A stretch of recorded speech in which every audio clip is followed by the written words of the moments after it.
রাত প্রায় ৩টা বাজে, আর আমার ঘুম আসছিল না। মনে হচ্ছিল যেন কিছু একটা ঘটতে চলেছে। অস্বস্তি নিয়ে আমি শেষ পর্যন্ত আমার বড় বোনের রুমে গেলাম। ভাবলাম ওর সাথে একটু কথা বলি, মন হালকা হবে। রুমে ঢুকে দেখি একটা হালকা আলো জ্বলছে, কিন্তু অবাক হয়ে লক্ষ্য করলাম আমার বড় বোন সেখানে নেই। এত রাতে সে কোথায় গেল? ভাবতে ভাবতে আমি চিন্তায় পড়ে গেলাম। আমি বাইরে বাথরুমের দিকে গেলাম, কারণ সেখান থেকে কিছু আওয়াজ আসছিল। কাছে যেতেই শুনলাম আমার বোন কারো সাথে মৃদু স্বরে কথা বলছে। ওকে বলতে শুনলাম যেন দ্রুত কাজ শেষ করে, নয়তো কেউ টের পেতে পারে। অন্যদিকে আরেকটি কণ্ঠ শুনলাম যে বলছে, চিন্তা করো না, এখন কেউ আসবে না। আমার ভেতরটা তখন অনেক প্রশ্নে ভরে গেল। বুঝতে পারছিলাম না আসলে কি হচ্ছে। আমি ধীরে ধীরে বাথরুমের কাছে গেলাম। ভেতরে উকি দিয়ে দেখি আমার বড় বোন কারো সাথে কথা বলছে, যেন তারা কিছু ব্যক্তিগত সমস্যা নিয়ে আলোচনা করছে। তারা একে অপরকে সান্ত্বনা দিচ্ছিল, যেন কোনো দুশ্চিন্তার কারণ নেই। আমি তাদেরকে দেখে অবাক হয়ে গেলাম। এই পুরো ঘটনা দেখে আমার মনে নানা প্রশ্ন উকি দিতে লাগল। আমি রেগে গেলাম, কিন্তু বুঝতে পারছিলাম না এই পরিস্থিতিতে কি করা উচিত। মনের ভেতর ভীষণ অস্থিরতা নিয়ে সেখান থেকে চলে এলাম। একসময় আমার মাথায় একটা চিন্তা এলো। আমি বাথরুমের দরজার সামনে গিয়ে শান্ত স্বরে বললাম, আপু, আমি জানি তুমি ভেতরে আছো এবং কারো সাথে আছো। আমি বুঝতে পারছি তোমরা কি করছো। দয়া করে দরজাটা ধীরে খুলে দাও, যেন বাড়ির অন্য কেউ টের না পায়। ভেতর থেকে আমার বোনের কণ্ঠ ভেসে এলো, ভাই, তুমি ভুল করছো। আমি তো শুধু একটাই বাথরুমে এসেছি, অন্য কিছু না। আমি শান্তভাবে বললাম, আপু, আমি যা দেখেছি তা জানি, আর আমি মিথ্যা বলছি না। দরজাটা খুলতে বলছি, নয়তো মা বাবাকে ডাকব। ভেতর থেকে আপু হঠাৎ করে কণ্ঠ নরম করে বলল, ভাই, দয়া করে কাউকে ডেকো না, আমি দরজা খুলছি। কিছুক্ষণ পরে আপু ধীরে ধীরে দরজা খুলল। সেই মুহূর্তে আমি বুঝতে পারলাম ওখানে আরও কেউ ছিল। এলাকার একটি ছেলে তার সাথে ছিল। আমি কড়া স্বরে বললাম, তুমি চলে যাও, আর ফিরে এসো না। ওই ছেলেটি তখন চলে গেল, কিন্তু আমার বোন সেখানে থেকে গেল। রাগে আমার মনে অস্থিরতা কাজ করছিল, যেন এই ঘটনা বহুদিন ধরে ঘটছে। আমি বোনকে জিজ্ঞেস করলাম, এমনটা কতদিন ধরে চলছে? বোন তখন ভীষণ বিব্রত ছিল এবং বলল, ভাই, আমি জানি এটা ভুল হয়েছে। আমি আর কখনোই এমন কিছু করব না, আমাকে ক্ষমা করে দাও। আমি কিছুক্ষণ চুপ থেকে বললাম, তুমি বড় ভুল করেছ, কিন্তু এই ভুলের পুনরাবৃত্তি হতে দেওয়া যাবে না। আমি থাকতে কেন তুমি অন্যের সাথে এমন করছো? তোমাকে তো আমি আগেই জানিয়েছিলাম, তখন তো পাত্তা দাওনি। বোন বলল, তুমি আমার ভাই, এসব বলছো কেন? এবার চলে যাও এবং তোমার জীবন ঠিক পথে নিয়ে আসার চেষ্টা করো। একটি মুহূর্তে আমার মনে হলো পরিস্থিতি অনেক জটিল হয়ে গেছে। আমি বললাম, দয়া করে এই অবস্থা থেকে বেরিয়ে আসো, আমাকে এমন কঠিন পরিস্থিতিতে ফেলো না। আমি বুঝতে পারছিলাম আমার কথায় কিছুটা প্রভাব পড়েছে। তারপর আমি বললাম, তোমাকে তার সঙ্গে কথা বলা বন্ধ করতে হবে। আমি শুধু একা তোমার সঙ্গে কথা বলতে চাই। আপু, তোমার জন্য আমি সব করতে রাজি আছি। এরপর আমি বললাম, তুমি যা ইচ্ছা তা করো, কিন্তু সঠিক সিদ্ধান্ত নাও, না হলে আমি মা বাবাকে সব কিছু জানাবো। আমার বড় বোন তখন শান্তভাবে বলল, নাহিদ, তুমি আমার বড় বোন, ভুল বুঝছ। আমি বললাম, তুমি আমাকে ছোট মনে করতে পারো, কিন্তু আমি সব বুঝি।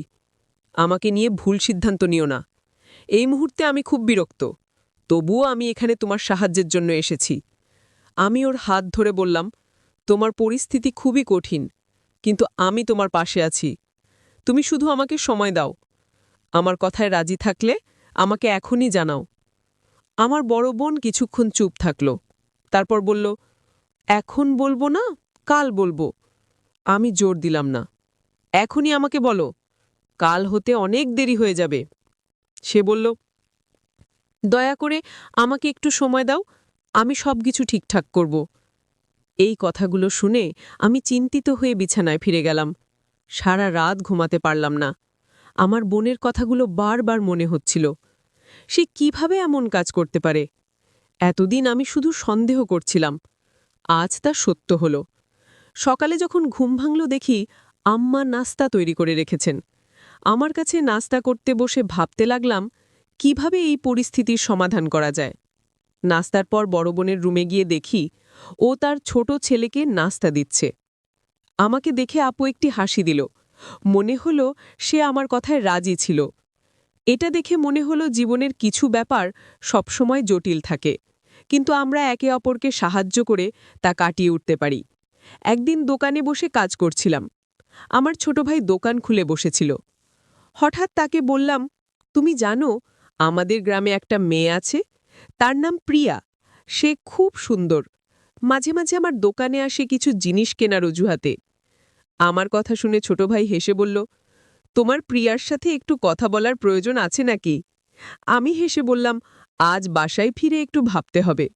বাড়িতে পৌঁছে দেখি ফোনে মেসেজ এসেছে প্রিয়ার থেকে। সে বলল, নাহিদ, তোমাকে অনেক মিস করছি, আমার সাথে দেখা করার চেষ্টা করো, সারা দিন তোমার কথা ভেবেছি। আমি উত্তর দিলাম, আমিও তোমাকে মিস করছি, কিন্তু এখানে গ্রামের পরিবেশ, সহজে দেখা করা যায় না। প্রিয়া তখন বলল, আমার কাছে একটা ভালো আইডিয়া আছে। আমি আগ্রহ নিয়ে জিজ্ঞেস করলাম, কি ধরনের আইডিয়া? সে বলল, তোমার বাড়ির পেছনের আখের জমি রয়েছে, সেখানে দেখা করতে পারো। আমরা সেখানে শান্তিতে কথা বলতে পারব। সেখানে শুধু তুমি আর আমি থাকব, কেউ আমাদের বিরক্ত করবে না। এই প্রস্তাবে আমি একটু বিব্রত ছিলাম, কারণ কারণ গ্রাম ছোট, সবাই সবকিছু দেখে ফেলে। কিন্তু প্রিয়ার সাথে দেখা করার সুযোগটা মিস করতে চাইনি। প্রিয়া খুব সুন্দরী ছিল, এতটাই যে গ্রামের অন্য ছেলেরা সবসময় ওর আশেপাশে ঘুরঘুর করত। আমি ভেবেছিলাম যদি কিছু বুঝতে পারে তবে লোকেরা অনেক কথা বলবে। তবে আমি প্রিয়াকে বললাম, আমাদের খুব সাবধানে চলতে হবে। আমি চাই না আমাদের সম্পর্ক নিয়ে এখনই কেউ সন্দেহ করুক। প্রিয়া বলল, নাহিদ, আমরা কি অন্য কোনো নিরাপদ জায়গায় দেখা করতে পারি? তোমাকে তোমাকে আমি খুব মিস করছি, তোমার কাছে যেতে চাই, তোমার সাথে কিছু গুরুত্বপূর্ণ কথা আছে। ও হ্যাঁ, পরিবারের লোকেরা আমার জন্য বিয়ের প্রস্তাব ঘুরছে। তারা চায় আমি শিগগিরই বিয়ে করি, আর আমি তোমার কথাই ভাবছি। আমি জানতাম প্রিয়া আমাকে ভালোবাসত, আমিও তাকে ভালোবাসতাম, কিন্তু জীবনে তখনও অনেক কিছু করার ইচ্ছে ছিল, তাই বিয়ের মতো বড় সিদ্ধান্ত নিতে চাইছিলাম না। আমি বললাম, প্রিয়া, আমাদের জীবনে এখনো অনেক চ্যালেঞ্জ আছে। আমার দোকান ছোট, আলো তেমন ভালো না, সংসার চালানোর জন্য নিজেকে আগে শক্তভাবে গড়ে বলা দরকার। তারপর আমি অবশ্যই তোমার বাসায় বিয়ের প্রস্তাব পাঠাবো। প্রিয়া একটু চুপ করে বলল, তুমি যখন চাও তখনই করো, কিন্তু জেনে রেখো আমি তোমাকে ছাড়া থাকতে পারবো না। আল্লাহর কসম, তুমি যেভাবেই রাখো আমি রাজি আছি। তার কণ্ঠে ভরসার ভালোবাসা ছিল, আর আমিও তাকে সত্যিই ভালোবাসতাম। কিন্তু ভেতরে ভেতরে ভাবছিলাম, জীবনে কতজনই তো বিয়ে করে, তারপর দূরে কোথাও কাজ করতে চলে যায়, আর তাদের স্ত্রীগুলো একা থেকে অন্য কারো সাথে গোপনে সম্পর্কে লিপ্ত হয়।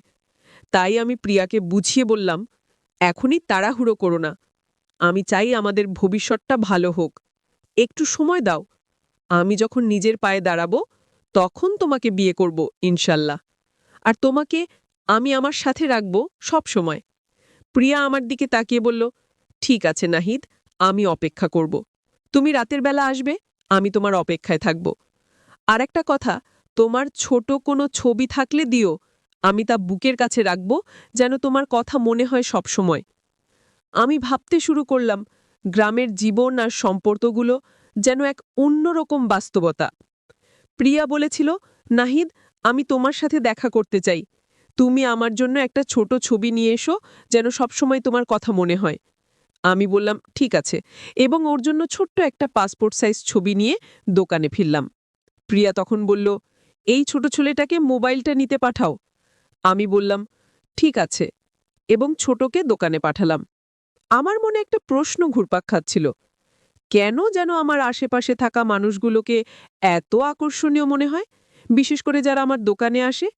গ্রামের সবাই আমার এই রুচি সম্পর্কে জানত, এবং এটা নিয়ে অনেকেই মজা করত। দুপুরের খাবারের জন্য আমি বাড়িতে এলাম, কিন্তু মা তখনও রান্না শেষ করেননি। মা আমাকে বলল, ছোটকে কেন পাঠাসনি? আমি বললাম, মা, ছোটটা কাজে ব্যস্ত ছিল, তাই নিজেই আসলাম। এরপর আমি আমার 2 বোনের ঘরে গেলাম। ছোট বোন সেখানে ছিল, কিন্তু বড় বোন ছিল না। আপু হঠাৎ আমাকে বলল, ভাই, আমি একজনকে পছন্দ করি। আমি বললাম, হ্যাঁ, আমি জানি, সেই ছেলেটা তো। কিন্তু সে বলল, না, সে নয়, সে অন্য কেউ, আমাদের সম্প্রদায়ের না। আমি বেশ অবাক হলাম। তাহলে তুমি তার সাথে দেখা করো কেন? প্রিয়া কিছুটা অস্বস্তিতে বলল, ভাই, সে আমার কিছু চাহিদা পূরণ করে,